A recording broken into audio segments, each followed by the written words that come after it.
Right, just going back to last week, the fact that you've been looking for that win and then you get it, slightly strange opening goal. Does that give everyone a lift? Has there been a slightly different mood? Well, the opening goal or the win? Well, that gave you a lift on the day, and then obviously the result. No, Hopefully has given you a bit of a lift. I thought, I mean, I think the first goal was 40 odd minutes in, just before half time, wasn't it? So I thought we played wonderfully well for 40 minutes. It would have been a very positive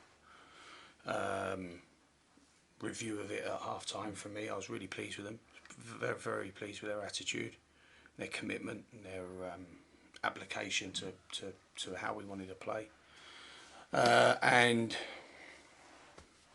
Courtney has stood next to a goalkeeper pretty much every game this season when he's gone to kick it out, and it's a, you know, having looked back on it now, it's just a horrible error, isn't it, in judgment by the goalkeeper. But you know, who I think is a very good goalkeeper, Rob Langton, but you know, it's a mistake. And Courtney was in the right place at the right time. And actually, I think if Courtney knew what he was doing, he wouldn't have finished it so well on his left foot, because he just kind of turned around and plonked it in, you know, without a care in the world. So, but I thought there were lots of moments in the first half. You know, you talk about the first thing, you know, people like yourself ask me when you're not going through good spells is, you know, you got to pick them up and confidence. And Collins played 4-1-2s in the first half on the halfway line, ended up on the edge of the box at one point. That's our centre half. So there was definitely, you know, it wasn't for the lack of confidence of performance. I thought it was a really invigorating performance. And again, they show us, I say all the time, this group of players, when they go down the tunnel, they really give a damn about what happens at the Oval. And they showed again, and you know, I thought the scoreline, even if the goals were, you know, the first one maybe a bit fortuitous in the scheme of things, the second goal was an outstanding execution. That doesn't happen every week, but the third goal, I thought, summed up our good play on the day. Yeah, and sometimes when you're going through a run where results aren't going your way, it can just take that one little thing, and then all of a sudden you can almost see the confidence coming back in some of the players. No, like I said, I thought from the first whistle they played wonderfully well. I thought they were excellent in their work. The fact that we'd not scored before that moment with Courtney was probably my only criticism of them, because I thought Romeo Hutton was a particular threat on the flanks. Jimmy Smith was a threat, Albie was a threat, Courtney and Mark was. I thought we looked really threatening. I thought there was a good goal threat from us all game. I thought the set plays were strong, and like I said, from the only disappointment I'd have had at half time is that we'd not converted one of those excellent chances that we'd made, and that was it. At no point have I seen with this group a lack of belief or confidence. They just work through it, and that's the testament to their characters. So, results business as it is, does that put an extra spring in the step, or is there any difference in training this week? No. Actually, the training performances are very, very good here.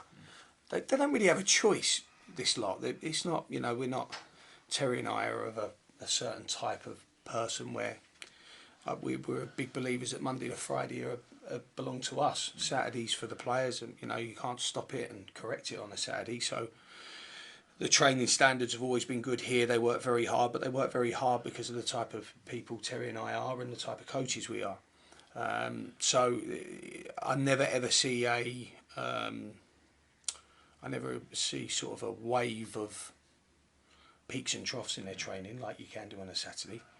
They train very well all the time, and there's always been a wonderful spirit. And I think one of the common denominators with any interview that any of you lot do with the players is they always refer to the spirit and the camera and the character in the dressing room, and you know, they're right, they're bang on, they're not lying, they're not coming up here and trying to fob off anyone with you know, sort of cliched remarks. It's what it is. It's a wonderful dressing room. So looking at the table, and it is so tight from sort of mid-table up to the fringes of the playoffs, how do you see it at the moment in terms of where you are and how it's shaking out? I see us in 4th place. Look, we won Saturday, and you know, we were 3rd going into the Tuesday bank of fixtures, and we were 4th come Wednesday morning. We could be 3rd come Saturday at 5, or we could be 6th. All that matters now is where we are on the last game of the season. That's all that matters. It's lovely to win. It does. The salvation of that final whistle when you've won as a manager is there's nothing like it. And we've carried on working, but they work very similarly every week. We've had to the fun bit, I guess, as a football coach by trade is that we've had to learn to play so many different ways in my time here because of injury and suspensions and things like that. We're always learning how to best utilise the players we've got at our disposal. And you look at the players that we've got at our disposal right now compared to what we had in October, November, December. It's quite a different group. Or quite a different starting 11. And when I look over the season, there's probably been 3 phases to that over the course of the season where we've had to constantly learn to change to play with different types of players. I can't use Albie Skendi in the same way that I use Jimmy Smith, and I can't use Matt Worthington in the same way I use Tilly or Lawson Diath. So you have to constantly try and change, adapt, evolve your strategy around what's available to you. Are you happy, well, obviously I would imagine so from last weekend, with the particular blend you found last weekend? Yeah, look, I think it's always, you have to work towards those types of performances. You don't just conjure up 11 players in a certain shape and those performances happen. It takes work and it takes learning, and that's what, when you're a manager that's been at a club for 9 months, I think I've been in now, maybe 8. That's where you do look on in envy of people that have been there at their clubs a long time, because over the duration of your time, if you've been at a club for 2 years, they'd have gone through these periods and learned, and then when you have to recall and refer to them again, the learning has already taken place. You can then kind of hopefully click your fingers and it still work. But we're still in that learning stage of what does Darren Sarll do in this situation? How do we best utilise our players? And the players are being taught, and they're having to learn all the time about their roles and responsibilities changing if certain things happen. And that's when when I meet with the press, I always refer to the journey's the fun bit. That is the fun bit, because you go through the problem solving, and it is, a season is just math. You work out the next problem and you get to the solution, and for 1 week you find that solution, and then quite potentially it's a completely different problem to solve the following week. But that's the fun bit. That's the fun bit. The building of it is the fun bit. But over the course, hopefully I'm here for a lot of years. Over that time, when you have the opportunity to work with the same players, it's a lot easier to sort of flip in and out of those different strategies if and when it's called upon. Yeah. And I do hope that these players are together for a long time. I was going to say, is that the sort of dream that you get 2, 3, 4 extended years? Well, absolutely. I mean, managers don't. It's a lot easier to change managers than it is to change a group of players. So that's why the manager gets the sack, or he gets moved on or moved to the side. Just trying to think of all of Terry's situations there. It was moved on, moved to the side, moved down, moved up. Yeah, it's pretty much all of them. But I like working. I'd like to think I've learned from my previous experiences, and I want to work with a solid group that the more you know and the more you work with them and the more you get to know them as people, the easier it becomes to manage them. If you're constantly changing that year on year, which I don't know, I'm guessing would have happened over the last few years. You'd have had big turnovers of players. I want to go into the summer with 13, 14 players already contracted to the club, and we can carry on the build of our squad. You always have to make some change in order to evolve, but I'd like to have the majority still with us, because I want to get to know. I want to know what. We've gone through the trickiest bit of getting to know each other. I want to now see what the fruits of that work are, and I think they feel the same. I think they feel the same when we've gone from having players that at the beginning of the season didn't really want to be at Yeovil, didn't want to live away from their family the majority of the week, to players that are desperate now to stay with Uncle Dow and his lovely, warm, fuzzy family. So this weekend, Dover obviously didn't quite get the result when they came here early in the season. Talk to me about them. What kind of team? It was funny. I watched that game back this morning, and we had some unbelievable chances. At a time where we was very much in form. and we didn't utilise or take those moments as well as we should done, and then you leave yourself open to a free kick or a set play or a counter attack, which is how lots of teams have had to play to beat us, and we got stung by that. But I thought we were the better team on the day. One thing you know about Andy's teams is that they're very much a silhouette of how he is as a person and as a player, and was a wonderful, wonderful player. And they'll work very, very hard. So they're all tough games now. All the opponents look the same to me now, because we just got to try and keep winning games and picking up points. Points away from home aren't easy to come by, and they're very hard earned. But that's every test. Every test is the same, isn't it? You just got to keep winning. It's a lovely. I mean, it's nice for a manager to be in this position where you're constantly looking at trying to achieve something. You're in a position to achieve something, and it must be nice for the supporters to be in the kind of the thick of it with 10 games to go. Fantastic, thank you. Thank you. Darren, you must have known more than anybody that the team's been playing well and hasn't had an awful lot of luck in terms of getting results. The look on your face after the game on Saturday was a joy to behold, because you could see Handsome how fella, much, wasn't it was, I had my beard just the right length, and I combed my hair that particular morning.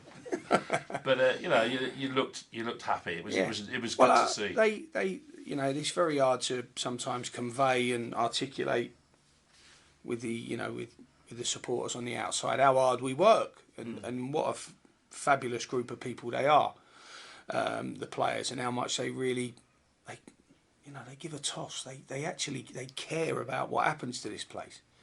No one flies. Like that first week I was here, I had 4 or 5 of the existing 9. I don't particularly want to be here anymore. I don't have any of those types of problems. I'm quite lucky like that. They all want to be here. They all choose and make a conscious choice to, like I said, live away from their loved ones. And they work very hard. They work very, very hard, and they deserve that. And they deserve the applause at the end. And you know how much I like that moment with the Thatcher's End, or the away support after the game with the song. And it's a nice feeling. There's only one reason we do it, because let me tell you, Yeovil Town does not make me a millionaire, that's for sure. So I am not doing this for money. I'm doing it for the whistle, at 10 to 5 when you've won the game, and that addictive feeling that never gets boring. Ironic that we'd sort of said, you'd take a goal off somebody's backside to turn the thing around, and suddenly you get a goal like that. I mean, it was quite ironic, really, wasn't it? Yeah, it was. I mean, like I said, I don't think Courtney really realised where he was, and he kind of just span on it and shot away. I mean, I've seen him miss one from under the bar this year. So for him to turn around on his weak foot from 18 yards and it was. But the way we were playing, the feel amongst the team, I'm quite continental. When I work with the continental coaches, they're very. It's almost like an intuition of how things feel, how they smell, and they're very much like that.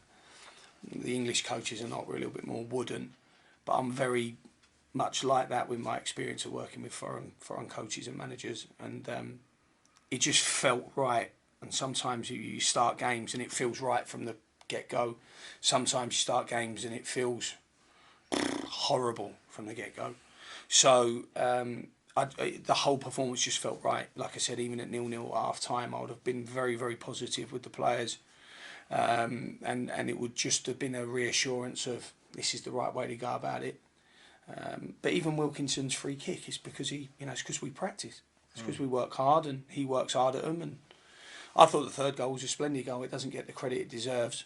I thought it was a really, really wonderful move.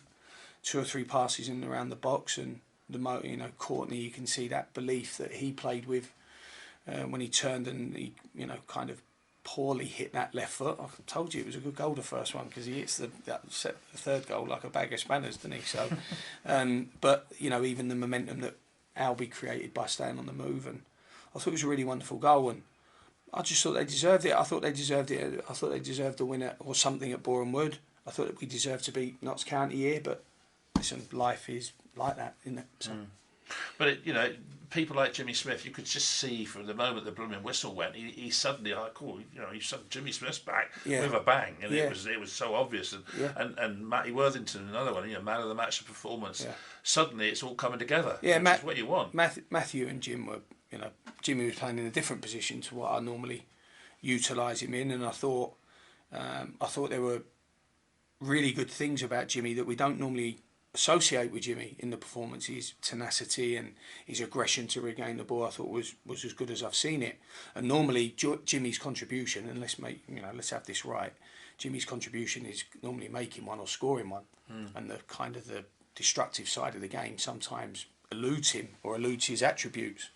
But I thought his enthusiasm, his energy, his aggression when he was confronting the opposition, I thought was smashing all game. And we know Matthew is more like that. I know Matthew wasn't like that before I come here, but Matthew's greatest asset is it makes me physically sick in my stomach watching him sprint for 90 minutes. I don't know how the fella does it, but he's got a wonderful aerobic base, and he's a very motivated and driven young man. And I think for a long time Matthew would have thought my greatest attributes are my technical ability and maybe my passing. Well, I'm sorry, Matthew, I hate to break your heart.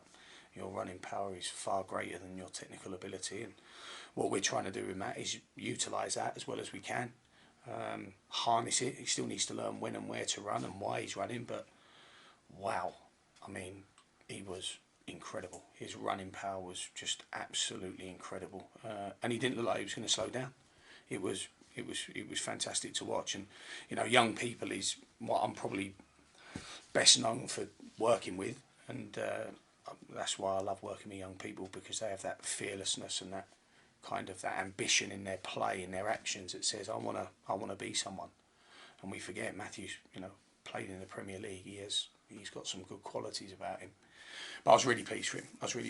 But we've had to, like I said, we've had to change dramatically, because him and Lawson are one end of the scale to the other. Tilly and him are completely different. Hippolyte and him are completely different. Skendi and him are so we've had to, change what we do in order to fit the really great qualities Matthew has. So Saturday away to Dover. Any injury problems other than the obvious ones? Yeah, no. Liam's in a lot of pain still, and we don't expect to see him again this season. Liam O'Brien.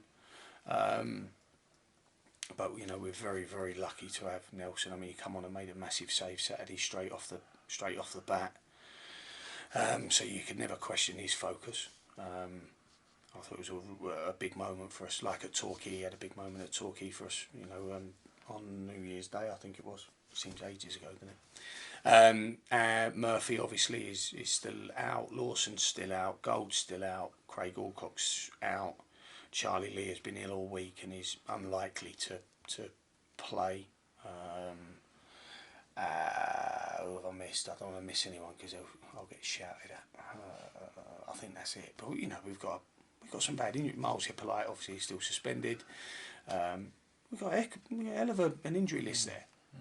So again, there's normally in our promotion year, you're very, very fortunate with injuries and suspensions, and we've fought hard through these periods, and we're having to obviously utilise everyone now. So we ain't got a massive group of players anymore, that's for sure. Well, let's see that smile again on Saturday. Yeah, okay. Yeah. All them brown teeth, yeah. Yeah. When you signed Albie back in July, yeah, could you foresee him becoming the cult hero that he has suddenly become at this football club? I could, because that's, again, go back to my career, that's kind of where my traits are normally used, is recognising a younger player or an inexperienced player and trying to make the most out of their qualities. Wilmot being the most obvious case at Stevenage, when I signed him at 14, gave him his debut at 17 and sold him for 1 point whatever million at 18. So, that type of player, non-league. Matt Godden now, who's flying high in League One. I took him out of Conference South. He's gone for $500,000 a couple of times, and so that's probably where I'm renowned for. Is probably player development and then player transactions. But when Albie came in, look, first of all, he walks through a door. He's physically a very, very intimidating athlete. He's got a lovely physical shape to him. He's not just a big lump. He's not like a thick set Wilkinson. He's a very athletic, big. But Terry and I knew within 20 minutes of the first session, he won all the running, which never happens by trialists. Trialists never win the running, especially non-league trialists, because they've only trained twice a week. But he won the running straight off the bat, and then we put him into a ball session, a technical session, and he was wonderful, absolutely wonderful. And he does things that probably only coaches would have appreciated, but he's a big presence, but he can run, so you're thinking there's going to be a deficit somewhere. So is it going to be technically? And when you look at good players, their feet shape the ball. Their feet change shape to caress and to feel the side of the ball or what they want to do. And Albie straight away in a very, very difficult technical session with some good players, especially ones better than what he would have played with in his career. You could see he shapes the ball, shapes his foot around the ball, and he has a natural football intelligence. He's one of the dopiest human beings I've ever worked with, but when it comes to football intelligence, he's an intelligent footballer. I knew in 20 minutes. We started talking about his contract after the first session, so it was no problem. I think we played his team on the Saturday. We played Stratford on the Saturday. And I had to fight tooth and nail with Stratford to let him play for, to get the contract done, and he played for us that first game. So luckily they're good people over there, and we got it done. But he's a good player, and I think where Albie endears himself mostly to our supporters is he plays and looks really innocent. He's got like an innocence about him that I just. Almost as if I love playing football, almost like he's on the school pitches still playing the way he wants to kind of play. And what we've done for Albie is first and foremost, the most important thing is we've professionalised him to what it is to be a full-time footballer. I think I said to you last week, he's probably played 3 seasons in 1 year because of the contact time he has now with the ball. But what we've done as well is we've quickened his feet up, and the picture that he has to produce in his brain prior to receiving the ball, that's had to quicken up, because he was a very instinctive, I'll see kind of what happens when I get it tight. But now he's actually making really, really sharp decisions because his awareness and his professionalism has improved. But he's a good player, and again, he had all of the traits that we wanted. And the one thing I like doing more than anything is giving people an opportunity and seeing if they can flourish within that a new environment. And my word, what I didn't predict was how quickly he would do it. I thought he'd do it. There was definitely a huge potential in him right from the first day, but I didn't predict that he'd do it in this space of time. But that's great, isn't it? It's already a success story, regardless of the ending to the season, because we've managed to recruit, and then utilise a player that was 3 leagues below, and a part-time footballer, and now he's probably looking at he's got a good career ahead of him. He might not be thinking that, because again, he ain't the bright. He is not the brightest. He might have studied in America for 4 years, but I'm not sure how much studying was going on. But he should be very, very enthused by what his career could be, because he's a very gifted young man, that's for sure. You said Scott said you could go and find somebody if you needed to. Have you had any luck in the last week? No, absolutely not. No, we need to make sure it's right, and we need to make sure that financially it's right. But again, everyone forgets the recruitment job that's been done here, and how. Look, I'm very, very normally against kind of blowing smoke up my own backside, but the work we've done here to bring the players for the money that we pay them is an outstanding recruitment job. Whether it's luck or brilliance by us, I'll let everyone. No, I think it was brilliant. You said the wrong thing there, didn't you? You would have said the right thing. I'll talk to you. But it's been a really, and to replace players that are injured of that level for the money that we pay those players is near enough impossible at this stage of the year, because people will know how desperate we are to keep our standard up, because we've got this, you know, the theoretical pot of gold at the end of the rainbow. But it's been very, very hard, and no, we've not been able to go down that road successfully